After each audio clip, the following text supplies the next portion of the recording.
بسم اللہ الرحمن الرحیم نحمدہ و نصلی علی رسولہ الکریم۔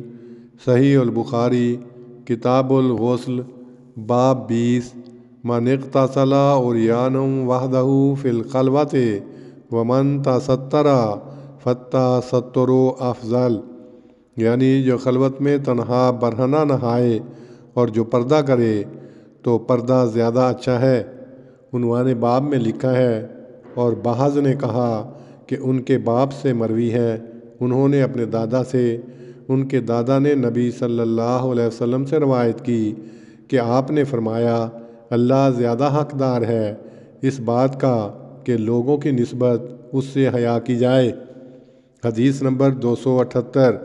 حضرت ابو ہریرہ رضی اللہ عنہ نے نبی صلی اللہ علیہ وسلم سے روایت کی کہ آپ نے فرمایا بنی اسرائیل ننگے نہایا کرتے تھے اور وہ ایک دوسرے کو دیکھا کرتے تھے، اور حضرت موسیٰ اکیلے نہایا کرتے تھے تو انہوں نے کہا اللہ کی قسم موسیٰ کو ہمارے سامنے نہانے سے سوائے اس کے اور کوئی بات نہیں روکتی کہ وہ فتق سے بیمار ہے۔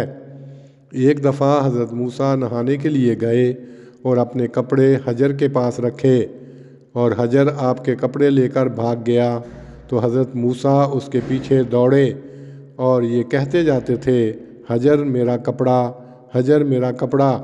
آخر بنی اسرائیل نے حضرت موسیٰ علیہ السلام کو دیکھ لیا اور انہوں نے کہا کہ اللہ کی قسم موسیٰ کو تو کوئی بیماری نہیں، آپ نے اپنے کپڑے اس سے لے لیے اور حجر کو مارنے لگے۔ حضرت ابو ہریرہ نے کہا اللہ کی قسم اس حجر پر 6 یا 7 زخم کے نشان ہیں اس مار کی وجہ سے جو حجر کو پڑی۔ اگلی حدیث 279 ہے اور حضرت ابو ہریرہ رضی اللہ عنہ سے روایت ہے کہ نبی صلی اللہ علیہ وسلم نے فرمایا کہ ایک دفعہ حضرت ایوب ننگے نہا رہے تھے کہ سونے کی مکڑیاں ان پر آ گریں اور حضرت ایوب انہیں اپنے کپڑے میں لپیں بھر بھر کر ڈالنے لگے۔ اس پر ان کے رب نے انہیں پکارا ایوب کیا میں نے تجھے اس سے جس کو تو دیکھ رہا ہے بے نیاز نہیں کر دیا؟ انہوں نے کہا ہاں بے شک تیری عزت کی قسم، لیکن مجھے تیری برکت سے بے نیازی نہیں ہے۔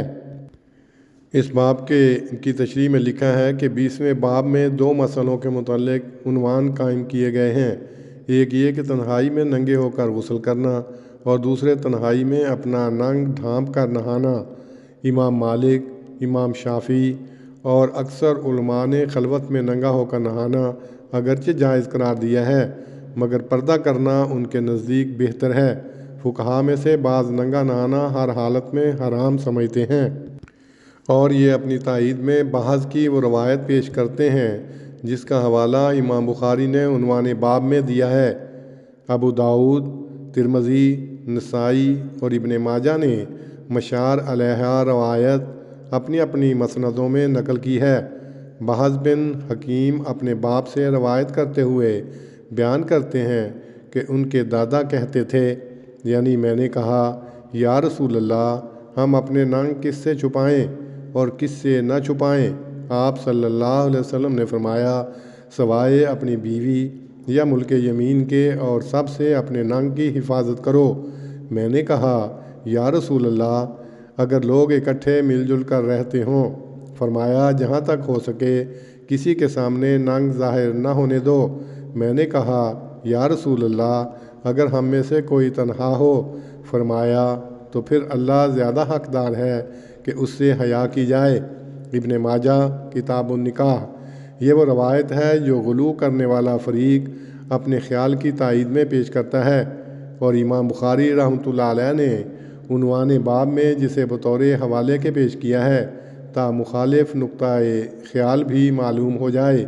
شارحین نے اس روایت پر جرا کرتے ہوئے یہ بات واضح کر دی ہے کہ بعض راوی بذات خود ثقہ ہیں مگر جب وہ اپنے باپ سے دادا کا قول نقل کرتے ہیں تو ان کی روایت پایہ صحت سے کچھ گر جاتی ہے اور امام بخاری کی شرطوں پر ٹھیک نہیں اترتی، کیونکہ ان کے دادا کے قول کی تصدیق کسی اور صحابی سے نہیں ہوتی، مگر دیگر محدثین نے یہ روایت صحیح قرار دی ہے۔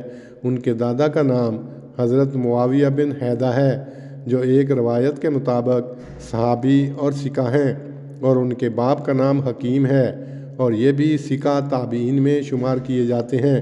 شارحین کا خیال ہے کہ امام بخاری نے عنوان باب میں والتستر افضل کے بعد بحث کی روایت لا کر اس سے یہ مراد لی ہے کہ خلوت میں پردہ کر کے نہانا افضل ہے، یعنی حضرت صلی اللہ علیہ وسلم نے جو جواب حضرت معاویہ بن حیدہ کو دیا ہے وہ اس روایت کے مخالف نہیں جو پہلے مسئلے کی تائید میں پیش کی گئی ہے، یعنی حضرت موسیٰ علیہ السلام کے تنہائی میں ننگا نہانے کی روایت کے، اور شارحین کا یہ خیال بالکل صحیح ہے۔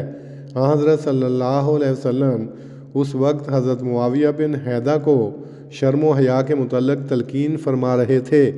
سیاق کلام کا مقتضی یہی تھا کہ آپ ان کو یہی جواب دیتے، خصوصاً جب کہ ان کا رجحان طبیعت اس طرف تھا کہ ننگا ہونے کے متعلق کچھ اور استثناء کر کے سہولت حاصل کی جائے۔ نبی صلی اللہ علیہ وسلم ان کو بیوی اور ملک یمین کے متعلق اجازت دے چکے تھے۔ وہ پوچھتے ہیں کہ جب لوگ اکٹھے مل جل کر رہتے ہوں جو شدت گرمی وغیرہ کی وجہ سے بعض وقت کپڑے اتارنے کی ضرورت پڑتی ہے، ایسے موقع پر احتیاط کرنی مشکل ہوتی ہے۔ آپ صلی اللہ علیہ وسلم نے فرمایا، جہاں تک ہو سکے احتیاط کرو۔ پھر وہ خلوت کے متعلق تیسری دفعہ سوال کرتے ہیں، حالانکہ حضرت صلی اللہ علیہ وسلم ان کو پہلے جواب دے چکے ہیں، الا من زوجاتک او ما ملکت یمینک۔ اس رجحان طبیعت کا اندازہ کر کے آپ صلی اللہ علیہ وسلم نے کیا ہی پیارے الفاظ میں فرمایا، فاللہ احق ان یستحیی منہ من الناس۔ اللہ زیادہ حق رکھتا ہے کہ لوگوں کی نسبت اس سے شرم کی جائے۔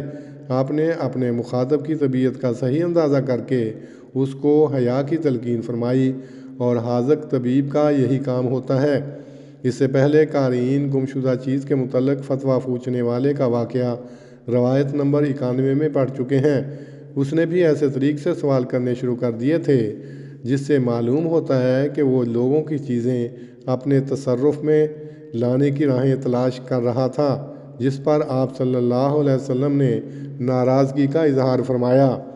روایت نمبر 278 اور 279 کا جو تعلق نفس مسئلہ کے ساتھ ہے وہ ظاہر ہے۔ قرآن مجید انبیاء بنی اسرائیل کا ذکر کر کے فرماتا ہے، فَبِہُدَاہُ مُقْتَدِی۔ الانعام 91، یعنی انبیاء سابقین کا رویہ اختیار کرو۔ نبی صلی اللہ علیہ وسلم نے حضرت موسیٰ علیہ السلام اور حضرت ایوب علیہ السلام کے ننگا نہانے کا ذکر کیا ہے۔ اگر کسی صورت میں بھی ننگا نہانا خلاف فطرت اور ناجائز امر ہوتا تو آپ ضرور اس کے متعلق صحابہ کو یہ واقعہ سناتے وقت تنبیہ فرما دیتے، یا کم از کم اس واقعہ کے غلط ہونے کے متعلق کچھ فرماتے۔ آپ کا خاموش رہنا بتلاتا ہے کہ آپ نے تنہائی میں ننگا ہو کر نہانا معیوب نہیں سمجھا۔ شارحین کے نزدیک اس وجہ سے امام بخاری نے مذکورہ بالا روایتیں جو سند کے اعتبار سے صحیح ہیں، عنوان باب میں مندرجہ 2 مسئلوں سے پہلے مسئلے کی تائید میں پیش کی ہیں۔ جہاں تک ان روایتوں کے واقعات کا تعلق ہے، اس کے متعلق 3 باتیں یاد رکھنی چاہیے۔ ایک یہ کہ سلسلہ نقل کے اعتبار سے روایت نمبر 278، 279 دونوں مستند اور امام بخاری رحمۃ اللہ علیہ کی قائم کردہ شروط صحت کے مطابق ہیں، یعنی یہ ثابت ہے کہ حضرت ابو ہریرہ رضی اللہ عنہ نے یہ روایتیں نبی صلی اللہ علیہ وسلم سے نقل کیں، اور یہ کہ سلسلہ روایت میں کوئی ایسا راوی نہیں جس پر شک کیا جا سکے۔ دوسرا امر جو یاد رکھنے کے قابل ہے وہ یہ ہے کہ خود ان روایتوں کے مضمون میں کوئی انوکھی بات نہیں۔ الفاظ کے غلط معنی کرنے سے تو ہر بات ہی انوکھی بن سکتی ہے۔ جن ممالک میں پتھر اور چٹان آدمیوں کے نام نہیں رکھے جاتے، ان کو تو حجر اور صخر پڑھ کر یقیناً تعجب ہوگا کہ یہ ایک پتھر کیسا تھا جو حضرت موسیٰ علیہ السلام کے کپڑے لے کر بھاگ گیا، مگر جن ملکوں میں یہ نام آدمیوں کے رکھے جاتے ہیں انہیں کوئی تعجب نہیں ہونا چاہیے کہ حجر اسی طرح ایک آدمی کا نام تھا جس طرح صخر، جس کے لغوی معنی چٹان کے ہیں۔ سامی النسل قوموں میں جمادات، نباتات اور حیوانات کے ناموں پر آدمیوں کے نام بکثرت رکھے جاتے تھے، چنانچہ جندل، جردل، صخر، حجر یہ عام نام ہیں جو زمانہ قدیم میں صحرائے عرب میں بکثرت مستعمل تھے۔ امام ابن حجر علیہ رحمۃ اللہ کی مثال لیجئے۔ اوس بن حجر ایک مشہور شاعر گزرا ہے، بعض قبیلوں کا نام بھی حجر تھا۔ مزید تفصیل کے لیے اس باب کی ذیل میں دیکھ سکتے ہیں۔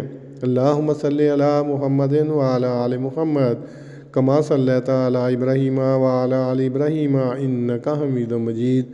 اللہم بارک علی محمد وعلی آل محمد کما بارکت علی ابراہیم وعلی آل ابراہیم انک حمید مجید۔